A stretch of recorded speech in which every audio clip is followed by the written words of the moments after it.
Good morning, welcome to coffee time సిప్పల్సి. ఈరోజు coffee time సిప్పల్సిలో భాగంగా తెలుగు వార్తా దినపత్రికలో వచ్చినటువంటి వార్తల్ని మనం చూద్దాం. ఈరోజు గణతంత్ర దినోత్సవ వేడుకల్ని జరుపుకుంటున్నాం. దీంట్లో భాగంగా పద్మ విభూషణ్ అవార్డులు మన తెలుగు వాళ్ళకి ఇద్దరికి లభించడం జరిగింది. తెలుగు తేజాలు ఉపరాష్ట్రపతిగా పనిచేసినటువంటి వెంకయ్యనాయుడు గారికి, అలానే మెగాస్టార్ చిరంజీవి గారికి పద్మ విభూషణ్ వరించింది. అలానే పద్మశ్రీ అవార్డుని ప్రముఖ హరికథకురాలు ఉమామహేశ్వరి గారికి కూడా వరించింది.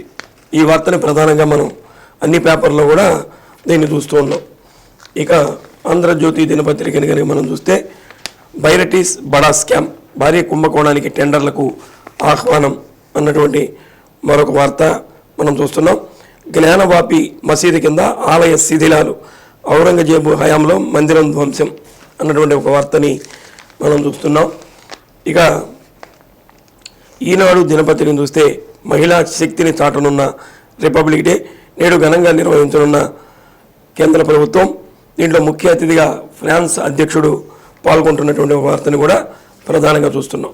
ఇక జిల్లా వార్తల్ని కనుక మనం చూస్తే నిన్న 14వ జాతీయ ఓటర్ల దినోత్సవాన్ని ఘనంగా నిర్వహించారు. ఈ కార్యక్రమంలో జిల్లా కలెక్టర్ గారు, జిల్లా ప్రధాన న్యాయమూర్తి భారతి గారు కూడా పాల్గొన్నారు. ఓటు అన్నటువంటిది బుల్లెట్ కంటే ఓటు ప్రధానమైంది అన్నటువంటి విషయాన్ని చెప్పడం జరిగింది. కాబట్టి ఓటు హక్కుని మనం తప్పనిసరిగా ఉపయోగించుకోవాలి. బుల్లెట్ కంటే బ్యాలెట్ ఎక్కువగా ప్రధానమైందని చెప్పి చెప్పడం కూడా జరిగింది. ప్రతి ఒక్కళ్ళు కూడా రాజ్యాంగబద్ధంగా కుల మతాలకు అతీతంగా అందరికీ ఓటు హక్కుని ఇవ్వడం జరిగింది.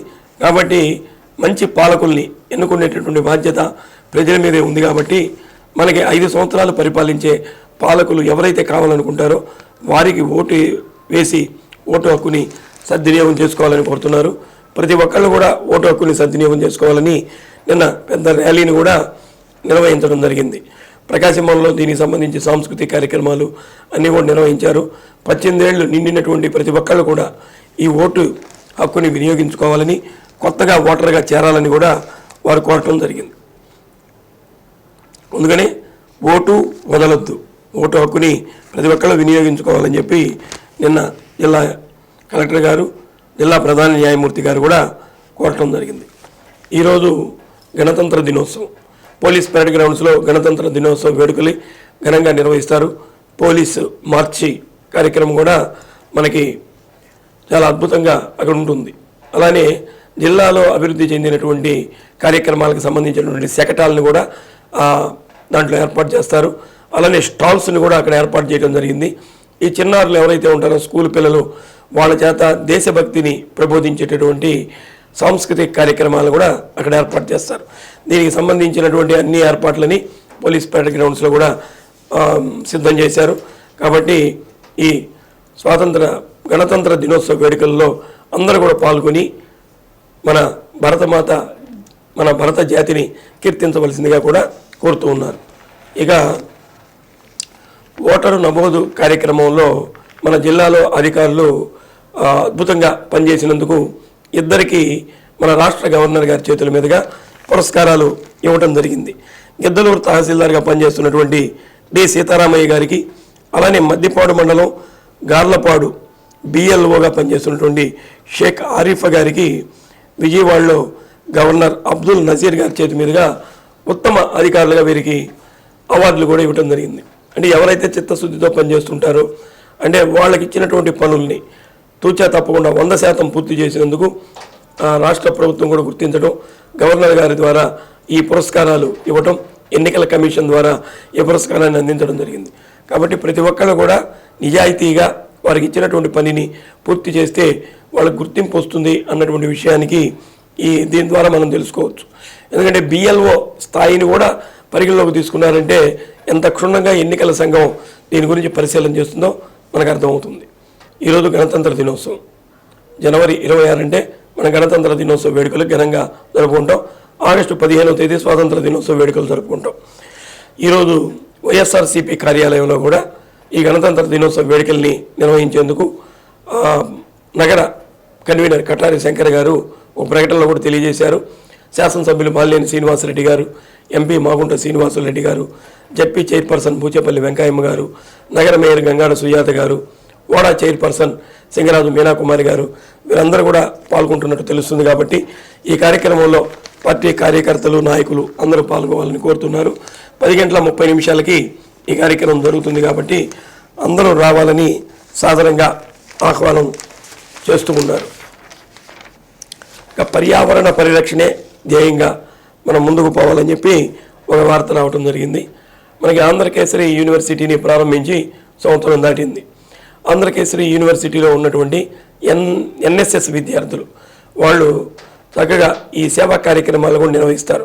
దీంట్లో భాగంగా ఈ మొక్కలు పరిరక్షించే కార్యక్రమానికి శ్రీకారం చుట్టి నిన్న పలు ప్రాంతాల్లో కూడా వాళ్ళు మొక్కల్ని నాటడం జరిగింది. మొక్కలు నాటడం ఒక సామాజిక బాధ్యతగా గుర్తించి ప్రతి ఒక్కరు కూడా ఈ మొక్కలు నాటాలని చెప్పి వీసీ గారు అంజిరెడ్డి గారు పిలుపునివ్వడం జరిగింది. పర్యావరణాన్ని కాపాడుకోవడం ద్వారా మనకి సమతుల్యత, వాతావరణ సమతుల్యత కూడా ఏర్పడుతుంది. కాబట్టి ఎప్పుడైతే వాతావరణ సమతుల్యత ఏర్పడుతుందో సకాలంలో వర్షాలు కురవటం, రైతులకి పంటలు పండటం ఇవన్నీ కూడా జరుగుతాయి. కాబట్టి తాగటానికి నీటి ఇబ్బంది కూడా ఉండదు. కాబట్టి ఇవన్నీ కూడా మొక్కల్ని పెంచడం ద్వారానే సాధ్యపడుతుందని వీసీ గారు స్పష్టం చేశారు. ఇక నిన్న నగరపాలక సంస్థలో పారిశుధ్య కార్మికులకి ఒక సమావేశం కూడా నిర్వహించారు. మన శాసనసభ్యులు బాలినేని శ్రీనివాసరెడ్డి గారు కూడా పాల్గొనడం జరుగుతుంది. మనకి ఒంగోలు నగరాన్ని సర్వాంగ సుందరంగా తీర్చిదిద్దాలనే ఉద్దేశంతో ఇప్పటికే ప్రణాళికను సిద్ధం చేసి అనేక అభివృద్ధి కార్యక్రమాలు కూడా శ్రీకారం చుడుతున్నారు.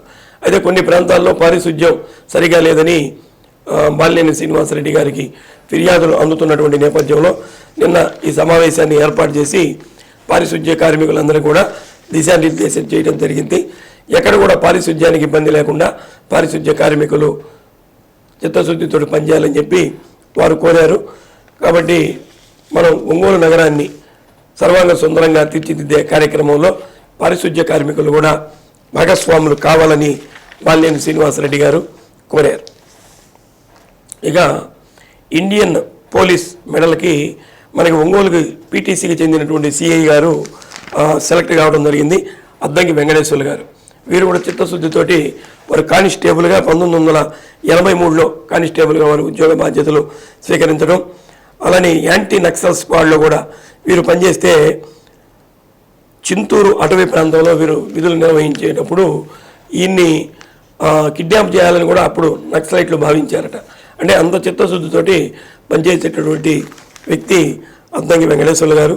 తర్వాత 2010లో వారు ఎస్ఐగా ప్రమోషన్ పొందడం, 2021లో వారు సిఐగా ప్రమోషన్ పొందడం, ఒంగోలు పీటీసీలో వారు పనిచేస్తున్నారు. వారికి పోలీస్ మెడల్కి ఎంపిక కావడం పట్ల జిల్లా ఎస్పీ గారు మిగతా సిబ్బంది అందరూ కూడా వారికి అభినందనలు తెలియజేశారు. ఇక డిఎస్సి ప్రకటన రాబోతుంది. ఇది నిరుద్యోగ యువతలకు ఎవరైతే టీచర్ ట్రైనింగ్ పూర్తి చేసి ఉంటారో, బీఈడి పూర్తి చేసి ఉంటారో వాళ్ళందరికీ కూడా ఇది ఒక శుభవార్త. ఎందుకంటే మన జిల్లాలో కూడా 730 ఖాళీలు ఉన్నట్లుగా తెలుస్తుంది. ఈ డిఎస్సి నోటిఫికేషన్ ఈరోజు విడుదల చేస్తున్నారు. అయితే 730 ఖాళీలకి మనకి నోటిఫికేషన్ ఇస్తారా, ఇంకొన్నిటికి తగ్గించిస్తారా అన్నటువంటిది కూడా మనం చూడాల్సినటువంటి అవసరం ఉంది. సెకండరీ గ్రేడ్ తెలుగు 240 ఖాళీలు ఉన్నాయి. అలానే ఎస్జిటి ఉర్దూ, వివిధ సబ్జెక్టుల స్కూల్ అసిస్టెంట్లు, ఇతర పోస్టులు సుమారు 500 ఉన్నట్లు కూడా తెలుస్తుంది. మొత్తం మీద 100 మందికి ఈ డిఎస్సి రిలీజ్ చేయడం ద్వారా వారికి ఉద్యోగ అవకాశాలు వచ్చే అవకాశం ఉంటుంది. కాబట్టి ఇది డిఎస్సి పూర్తి చేసినటువంటి వాళ్ళకి, బీఈడి పూర్తి చేసినటువంటి వాళ్ళకి శుభవార్త. రేపు ఒంగోలుకి వైఎస్ షర్మిల గారు వస్తున్నటువంటి వార్తలు కూడా మనం చూస్తున్నాం. వారు ఈ మధ్యలోనే కాంగ్రెస్ పార్టీ రాష్ట్ర అధ్యక్షురాలుగా బాధ్యతలు స్వీకరించడం జరిగింది. దీనిలో భాగంగా మన ఒంగోలులో కూడా కార్యక్రమాన్ని ఏర్పాటు చేశారు. ఒంగోలులో నాయకులు, కార్యకర్తలకి విష్ణుప్రియ ఫంక్షన్ హాల్లో ఈ కార్యక్రమాన్ని ఏర్పాటు చేయడం జరిగింది. రేపు షర్మిల గారు ఒంగోలు వస్తున్నట్లు డిసిసి అధ్యక్షుడు ఈరా సుధాకర్ రెడ్డి గారు తెలియజేశారు. వీరితో పాటు రఘువీరారెడ్డి గారు, కేవీపీ రామచంద్రరావు గారు కూడా పాల్గొంటున్నారు. కాబట్టి కాంగ్రెస్ పార్టీ నాయకులు, శ్రేణులు పాల్గొనవలసిందిగా కోరుతున్నారు. ఇది ఈరోజు కాఫీ టైమ్ సిప్పన్సీలో ఉన్నటువంటి ప్రధాన వార్తలు. రేపటి కాఫీ టైమ్ సిప్పన్సీలో మళ్ళీ కలుద్దాం. అంతవరకు సెలవు. నమస్కారం.